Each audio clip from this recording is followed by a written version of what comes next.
Some of the most amazing paintings I have ever seen are those of Thomas Alsman. He is a quiet man in his early 60s, and he lives all alone in a small old house on the edge of town. Thomas is a portrait painter, the best any of us have ever seen. Each one of his paintings is a Mona Lisa. Every little detail of your head, face, and upper body is exact. However, how he paints them is the question. You see, Thomas Alsman has been completely blind since the day he was born. Somehow, though, he can paint you. It's as if he can see you when you're sitting in front of him, having your portrait painted. How he discovered this ability or how he can do it is unknown, and he will not tell. If you bring him payment, he will paint you, and he will paint you beautifully. So I walked up to the front door of his house. I stood there, still and nervous. I was alone, as it is said he will not paint with others around. After a deep breath, I rang the doorbell. I waited a moment. Finally, he opened the door. His gray eyes looked over my head, and he was holding a cane.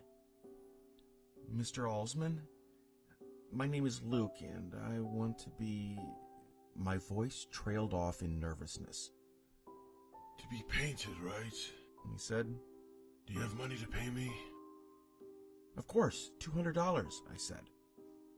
Thomas nodded and told me to come inside after I gave him the money.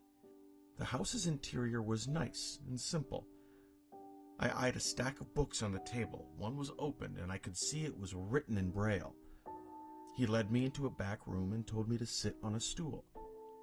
Nothing was in the room except for a chair and canvas, the stool, and painting supplies.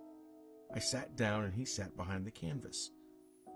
"Now, son, I must warn you, sometimes I paint too far forward," Thomas said.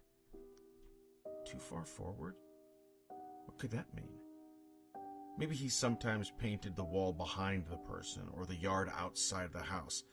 I dismissed the comment. I had the feeling he wasn't all there. He started painting. I sat there for what seemed like forever. Neither of us said a word, and not once did Thomas look at me. His eyes were closed the whole time. Perhaps he could see me in some way. He finally put his brush down.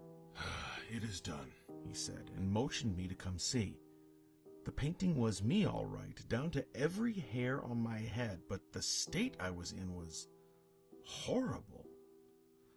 My throat was sliced open, one of my arms was gone, and I was covered in what looked like to be stab wounds and bruises and blood. My eyes were glazed over and bloodshot. I was dead. Thomas painted me after I had been brutally murdered?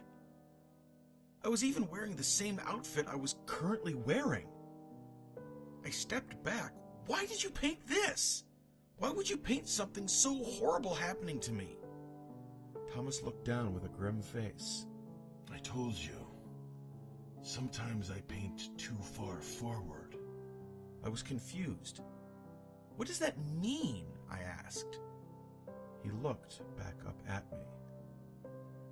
"Sometimes I paint something that hasn't happened yet."